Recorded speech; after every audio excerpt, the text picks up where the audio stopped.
Who do you think knows more, him or me?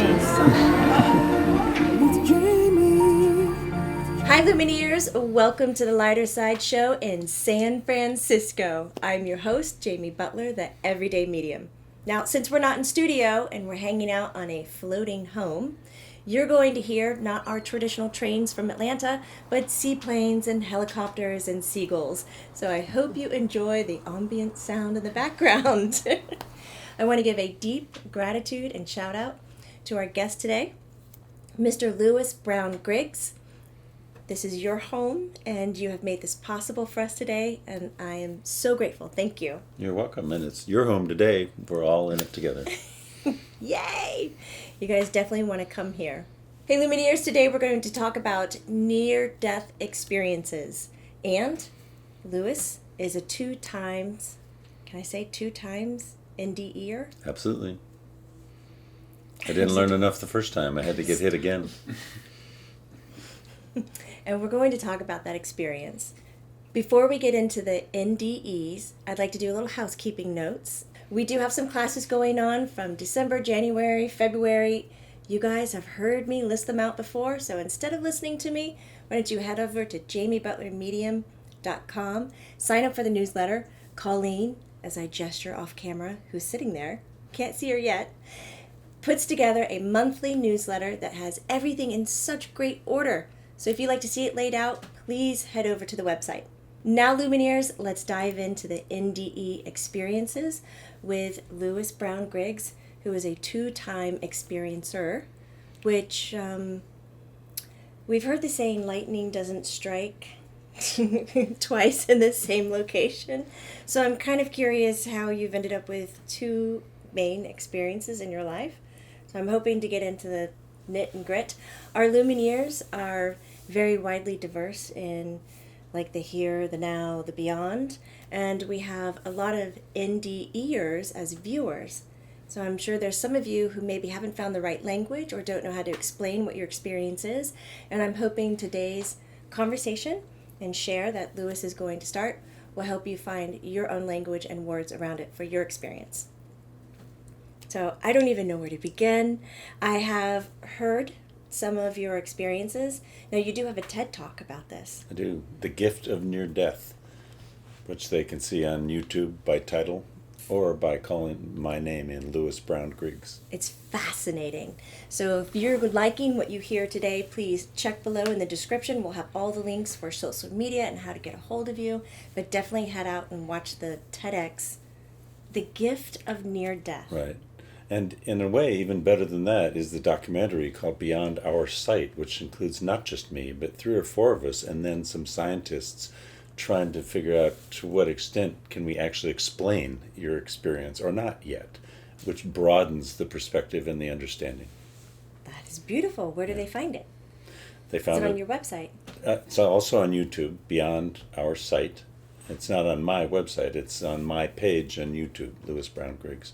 But you don't even need my name. You just put the title in on YouTube and you'll get it. Deal, we're there. So, how do we begin? How do you even share a personal experience like this? What is that like?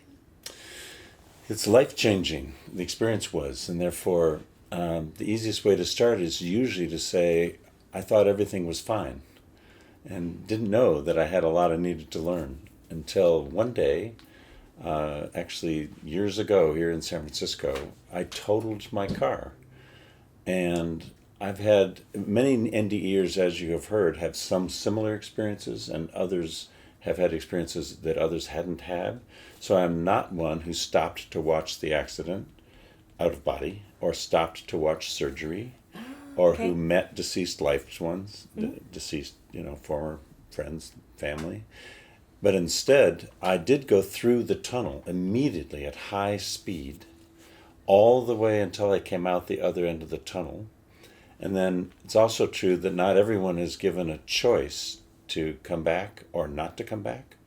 Many are given the choice to say you can stay or you can go back. And if you go back, you can go back in the same body or the body of an infant. I was not given that choice. And also many do not have what we call a conversation with God. I did have that.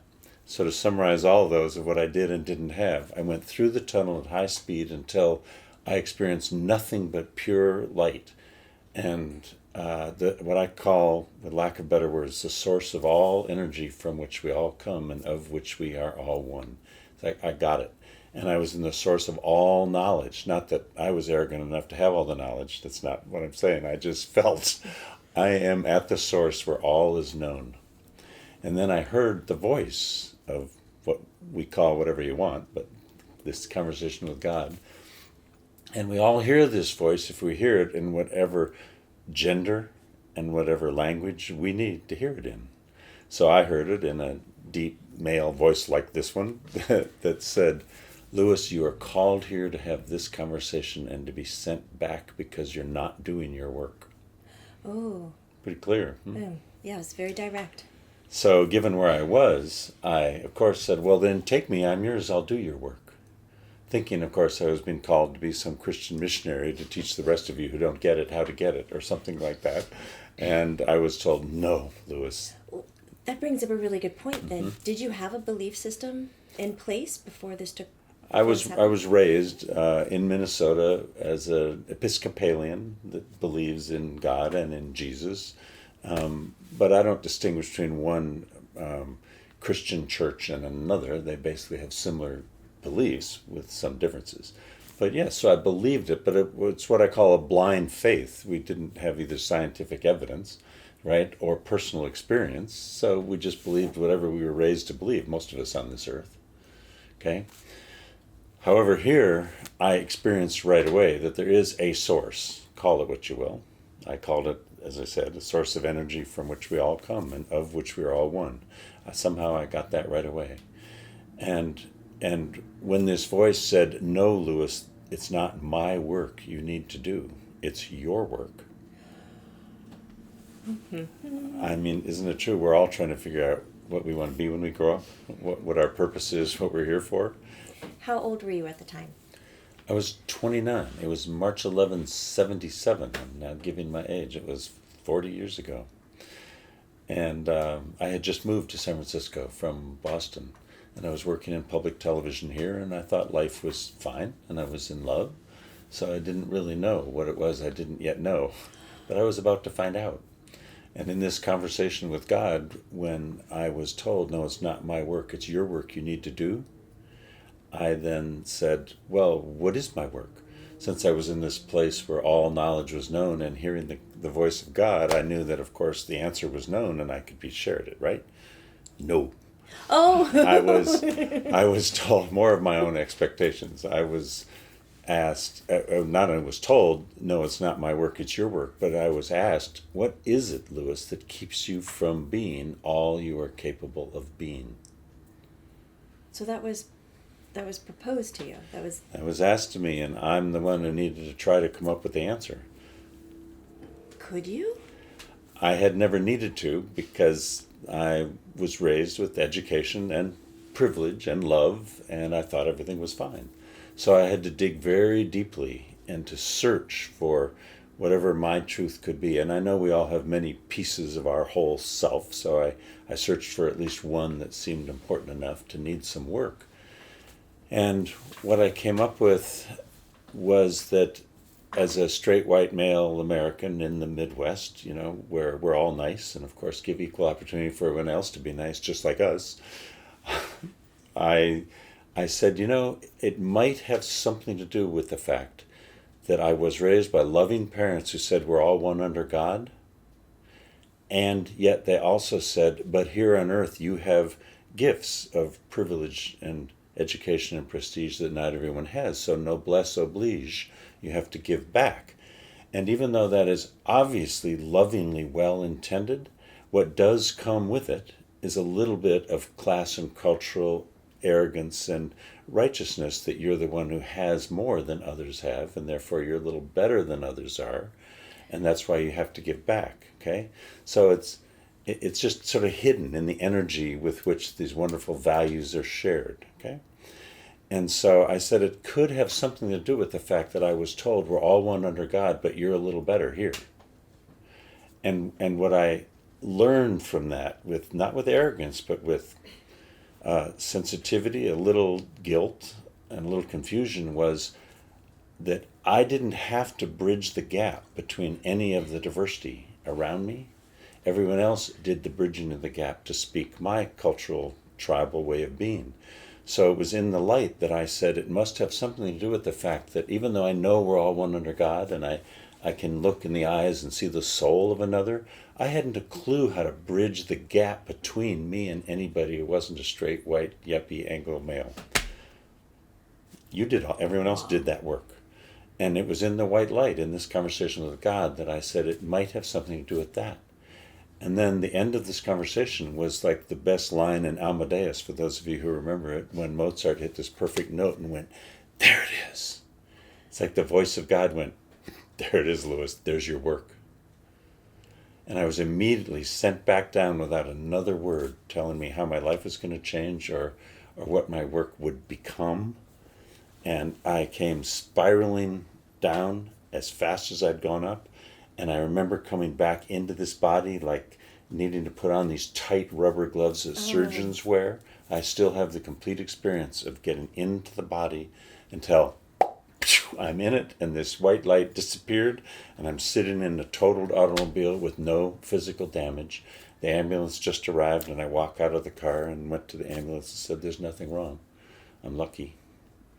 And I didn't even share what I had experienced. Many of us who've had near-death experiences don't for many years, or we try to, and everybody goes, "It's all right, darling," or, they're not really open to hearing it. So I hadn't shared it for many years. But it did lead to what we can talk about later if you wish, how I became involved in learning and then teaching about cultural diversity in the workplace. Absolutely. I would love to continue that conversation. Okay. But that was the first near-death experience. So you figured that out. Like it everything that you heard in that experience and came through you and you got back in the body, like it ended up playing out in your life. You followed it. Every minute of every day in the last 40 years. Lewis. That's right. So then, just being a little squirrely here in my head, why'd you have the second one? Great question. What hadn't I learned? No, was it really like that? Come on. I don't want to Every assume crisis, that it was... Every crisis we all know, and every listener and watcher knows, all of our greatest learnings come from whatever our greatest crises have been. And I always have to say, that doesn't mean we're glad it happened.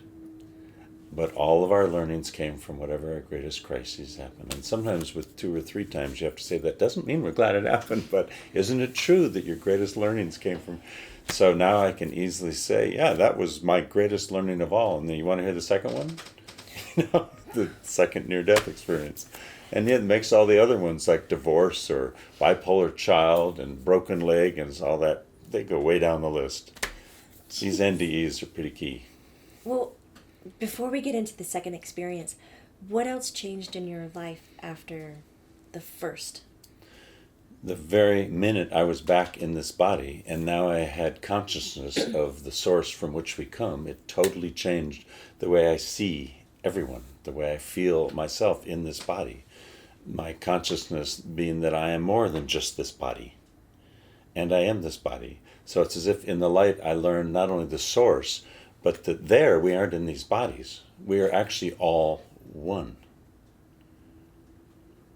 And when our soul lands in the only DNA in the history of life on Earth, therein lies all of what we call our human diversity in age and race and gender and all the rest.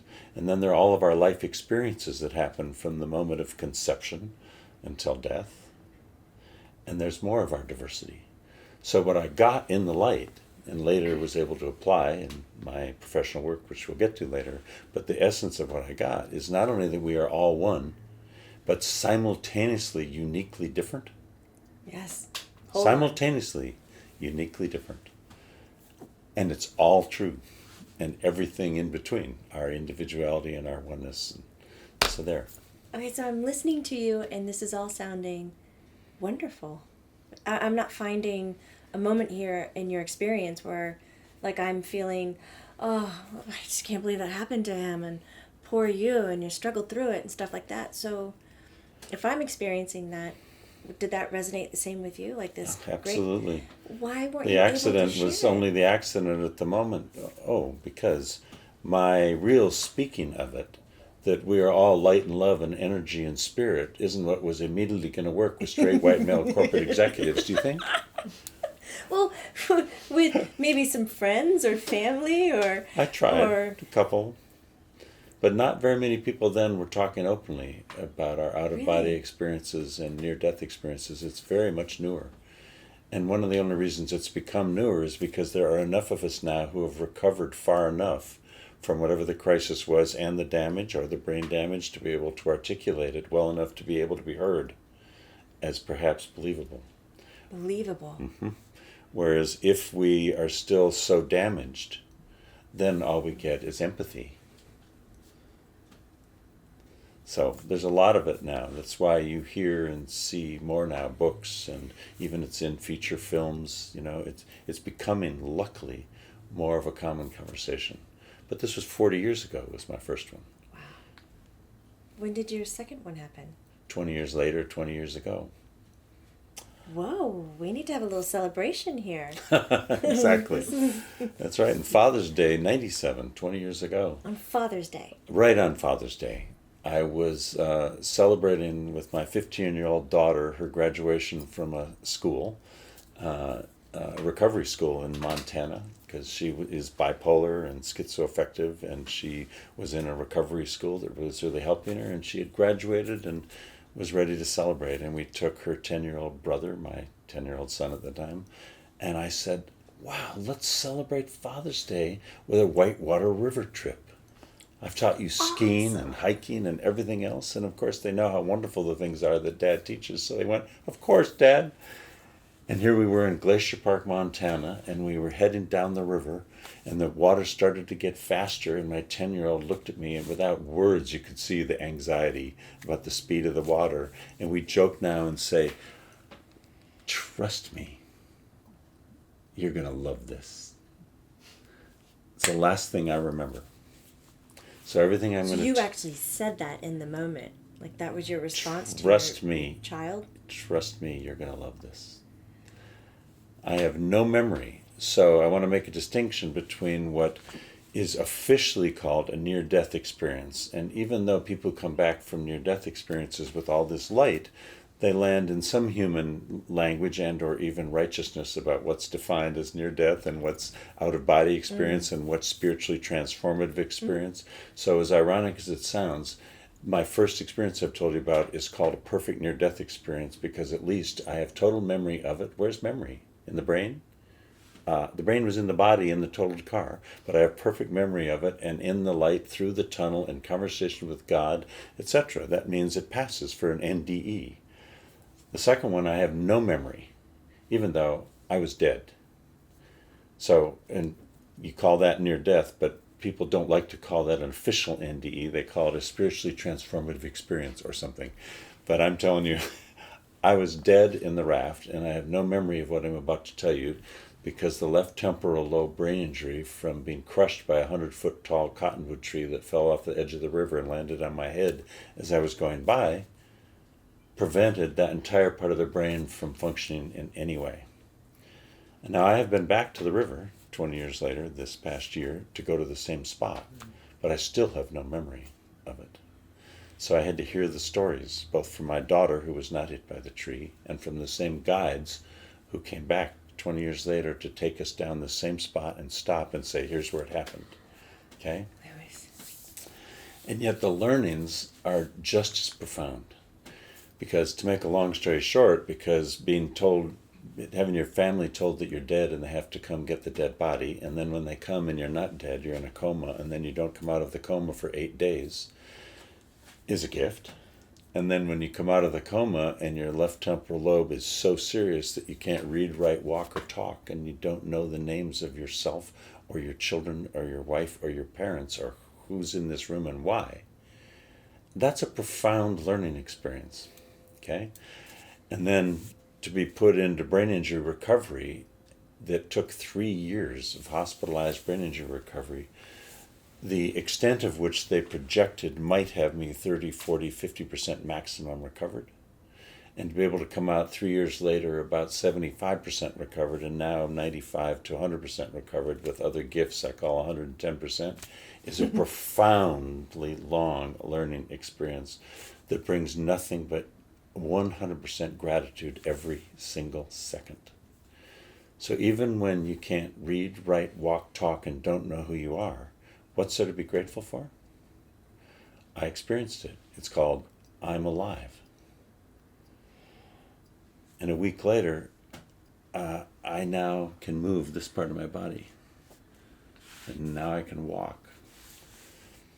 And a year later, now I can read this sentence. And 5 years later, my daughter says, now you're the same dad I lost. Oh, Lewis. Okay? And the gratitude that you gain in the process, instead of the pain for what's lacking, was so profound.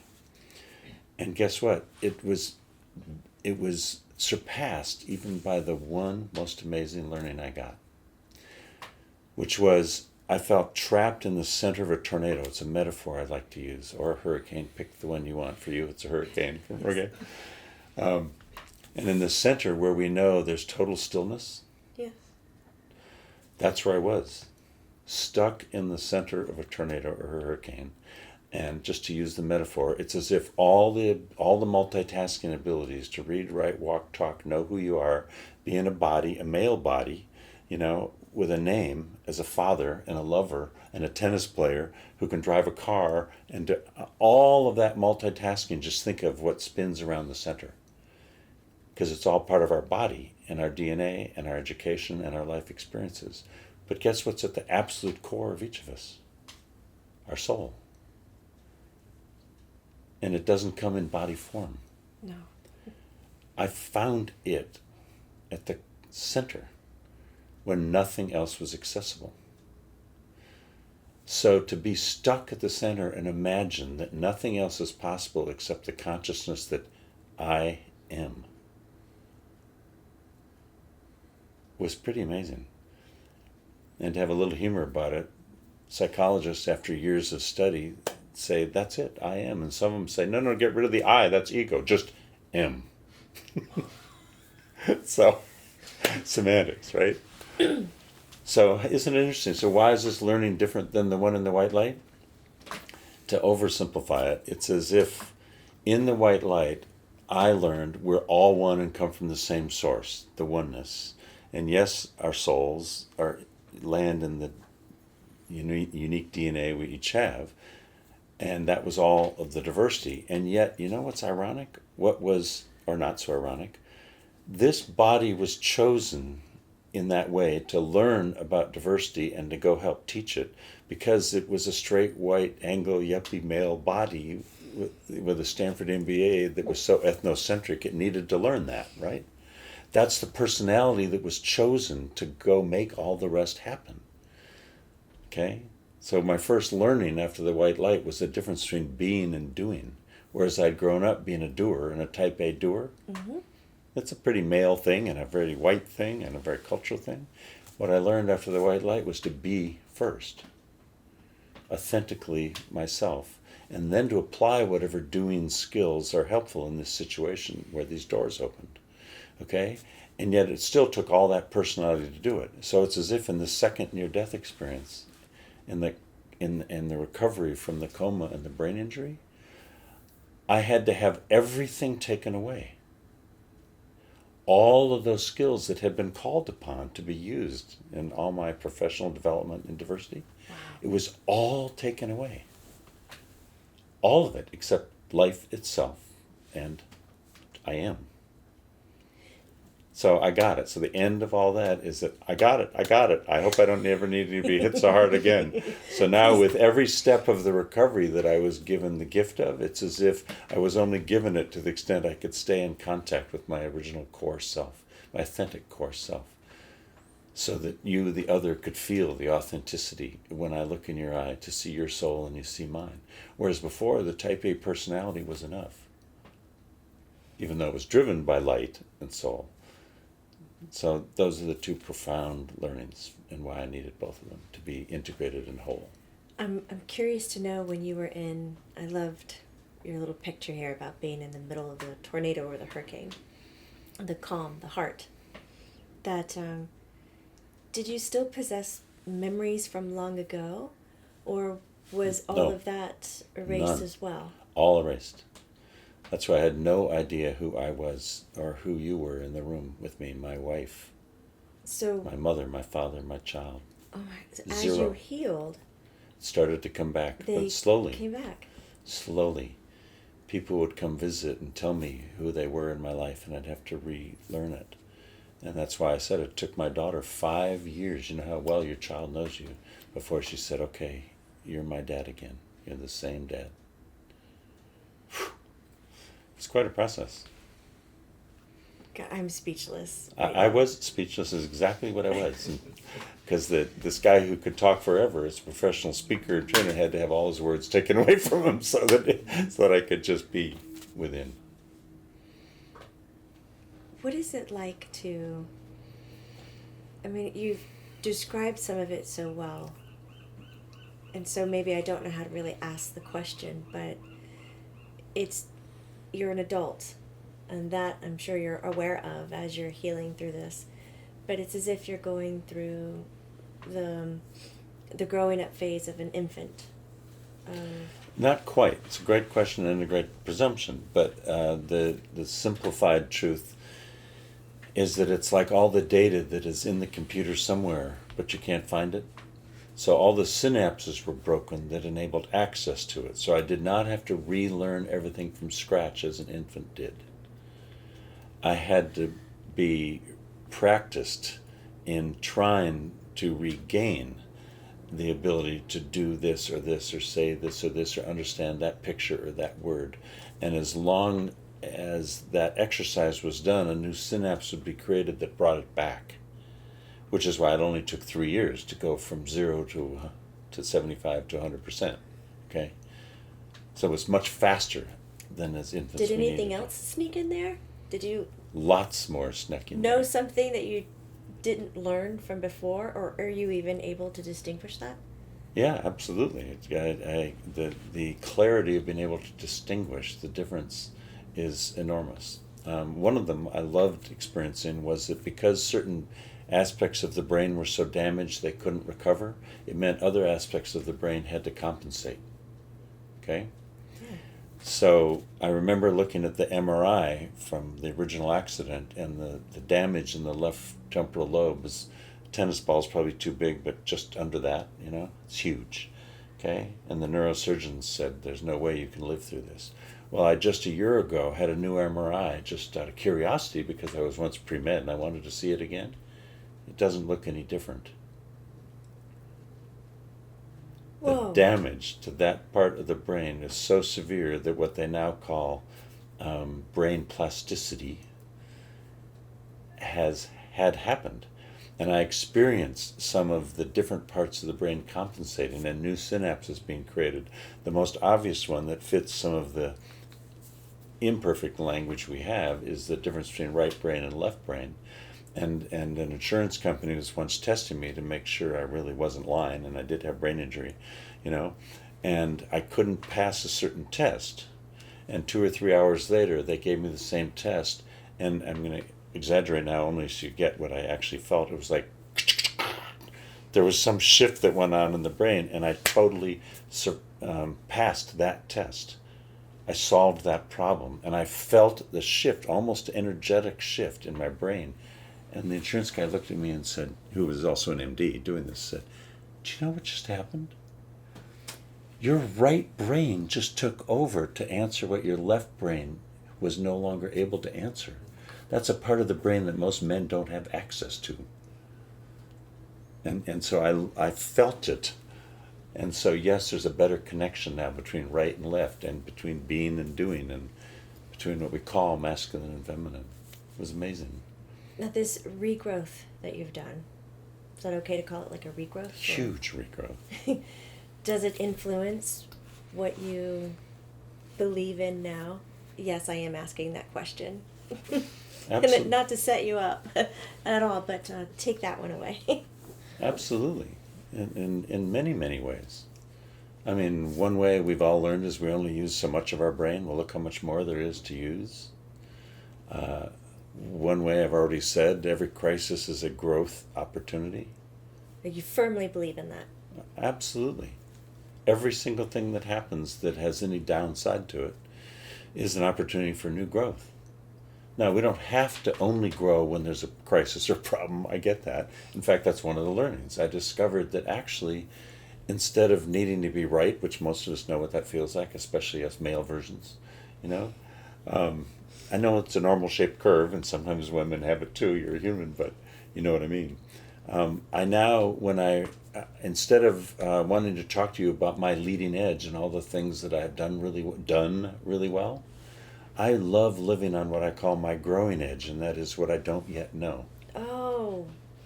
It's amazing.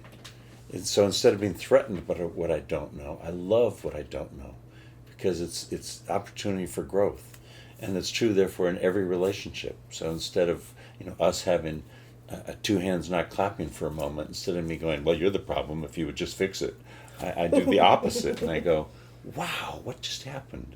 And what am I needing to learn? And what do you need to learn? And if we can do that together, suddenly we open and connect and trust, in a much more intimate way of seeing and being seen with one another. Like in the movie, oops, what was the one where she said, I see you? Avatar. Close? Avatar, thank you. Showing my age. I see you. It's all about that. I see you. Thank you. You're welcome. So with gaining your memory back and listening to what you just said, the ICU, do you look at past experience and memory before the NDEs and still connect to them as, yep, that's Lewis Brown Griggs, that's me? Or is it like, look at that person? No, great question. No, I now have access to all the prior memories, almost all. If I can't remember it quickly enough, like a word, there's little pieces still left. If I can't remember the word I haven't used in 20 years since the river accident, and if I can't find it quickly enough for you not to notice, I'll say, what's the word we use for? And it might be a simple word, I just haven't used it in 20 years. We have a vast vocabulary. But on the deeper level of the question you're asking, it is still true that I will go someplace in a town where I've been before and suddenly see a place I've been before, and it'll go, whoa, and now I remember this. It all comes back, whereas prior to having done that, I might never have recalled it. So much of it did come back over time, and some of it didn't. Did you But resonate? at least, yes, absolutely resonates. So the key answer is, every single part of my history is a part of the history of this soul in this body. Yeah. Absolutely. And yet I changed with each learning. So my perspective on the aspect of me that was me then has changed. With no shame and no blame. That's another thing that I brought back from the light. No shame, no blame. I just am, you are. And your soul always has been in this life and in prior lifetimes. And it's endless growth process. You say that with such ease. That's because it is easy. It is easy now. It's much easier than fighting what we used to fight as not being easy. It's much easier. I know a lot of our Lumineers. It's called Let It Be. Wasn't that the Beatles? It was the Beatles. That's almost my theme song. Let it be. And notice. Notice is one of my favorite words. Without analyzing and assessing it, if I just notice either that I'm talking too much or that a piece of your history just got in the way, no judgment, or my history, if I just notice it, suddenly half of the resolution happens on its own with consciousness and noticing. And the part that doesn't, at least I notice now I need to work on this part. Forgive me, I just interrupted you. Or I forgive you, or whatever. No shame, no blame. Can be had about it. What? A conversation can then be had about Absolutely. it. As long as we're both in it together, we become very safe. And it doesn't take even studying and what I call behavioral compliance to just follow the rules, even of nonviolent communication or anything else, all of which are great. But when we really get it, we don't even need the rules. Right. We just feel and be and feel the energy. And if the energy is enhanced within the minute you and I start talking, we open. We feel the safety of the enhanced energy. And if the energy is depleted, either caused by you or caused by me, we notice that. And what do? We protect ourselves, or judge the other as the problem, or look at what part of the problem we are. It's like noticing is key. And so what you're describing is some of the changes, obviously. Yep. So I want to get more into that conversation. Go, girl. I do, but I want to tell the Lumineers to hang tight because we're going to take a break, come back for part 2, where we're going to talk about Lewis Brown Griggs, diversity, speaking, training, coaching, and kind of the results. It's not really results, but it's like your growth into... It's about human who relationships. you are. Yep. Oh, I can't wait. So thank you very much again for supplying us with the space to have the shows today. It's beautiful. Thank you. And we get to edit this, but they're still sleeping. Our co-hosts They did not make an appearance. did not make appearance. Tiger and Lily are in an afternoon snooze from Well, their you see, lunch. they've heard it all before. You didn't put them to sleep. That's right. Aw. So maybe in part 2 you'll meet Tiger and Lily again. Lumineers, thank you so much for lending your ears, your eyes, your time to us. I am here. The show is here. This network exists because of you, the subscriber and the viewer. Thank you again. And remember, it's not woo-woo. It's true.